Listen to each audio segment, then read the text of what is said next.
అట్లనే సుప్రీంకోర్టు తీర్పు వెలువడిన వెంటనే నిండు శాసనసభలో తెలంగాణ రాష్ట్ర ముఖ్యమంత్రి సోదరులు రేవంత్ రెడ్డి గారు కూడా సుప్రీంకోర్టు తీర్పును స్వాగతించడమే కాకుండా ఖచ్చితంగా వర్గీకరణ తక్షణమే అమలు చేస్తామని, అదే సమయంలో భారతదేశంలోనే సుప్రీంకోర్టు తీర్పు అనంతరం వర్గీకరణ అమలు చేసిన మొదటి రాష్ట్రంగా తెలంగాణ ప్రభుత్వం నిలబడుతుందని చెప్పి ఒక నిర్దిష్టమైన ప్రకటన చేశాడు. అంతేకాకుండా గత నోటిఫికేషన్లో కూడా ఈ వర్గీకరణ సూత్రం అమలు చేసే విధంగా, గతంలో వచ్చిన నోటిఫికేషన్లో కూడా వర్గీకరణ సూత్రం అమలు చేసే విధంగా అవసరం ఉంటే చట్టపరమైన చర్యలు కూడా చేపడతామని చెప్పి, అవసరం ఉంటే ఆర్డినెన్స్ కూడా జారీ చేస్తామని చెప్పి నిండు శాసనసభలో గౌరవ సోదరులు రేవంత్ రెడ్డి గారు, ముఖ్యమంత్రి రేవంత్ రెడ్డి గారు ప్రకటన చేశాడు. ఖచ్చితంగా అది ఆయన అమలు చేసే విధంగా ముందుకు రావాలని, తక్షణమే అమలు చేయాలని చెప్తున్నాం. ఆయన విదేశీ పర్యటనలో, అమెరికా ఇతర దేశాల పర్యటనలో ఆయన ఉన్నాడు. బహుశా రేపో మాపో రాబోతున్నాడు. ఆయనను కూడా కలిసి త్వరగా అమల్లోకి వచ్చే విధంగా విజ్ఞప్తి చేస్తాం.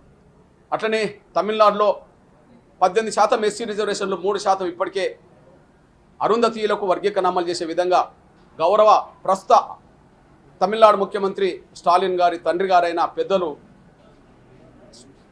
కరుణానిధి గారు వర్గీకరణ చేశాడు. దాన్ని కూడా సుప్రీంకోర్టులో కొంత వివాదం జరిగింది. ఇప్పుడు సుప్రీంకోర్టు నిర్దిష్టమైన తీర్పు వచ్చింది కనుక వెంటనే దాన్ని సంపూర్ణంగా తక్షణమే అమలు చేస్తామని స్టాలిన్ గారు కూడా ప్రకటన చేశాడు. ఆయనను కూడా వెంటనే మేము తమిళనాడుకి వెళ్ళి కలిసి త్వరగా అమలు చేసే విధంగా కోరేస్తాం.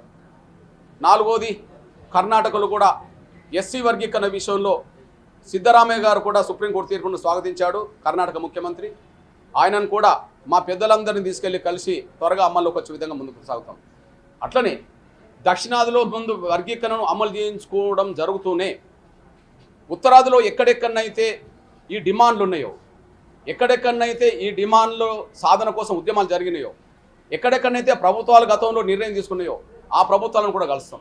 అదే సమయంలో పంజాబ్లో ఇప్పటికే వర్గీకరణ అమలు జరుగుతుంది, ఇప్పుడు కూడా వర్గీకరణ అమలు చేస్తున్నారు. కానీ హర్యానాలో ఈ డిమాండ్ ఉన్నది. గతంలో అన్ని పార్టీల మేనిఫెస్టోలు ఉన్నాయి, అధికార పార్టీ మేనిఫెస్టో ఉన్నది. అక్కడ హర్యానాలో కూడా అమలు జరిగే విధంగా మేము ఇక్కడికి వచ్చి ప్రయత్నం చేస్తాం.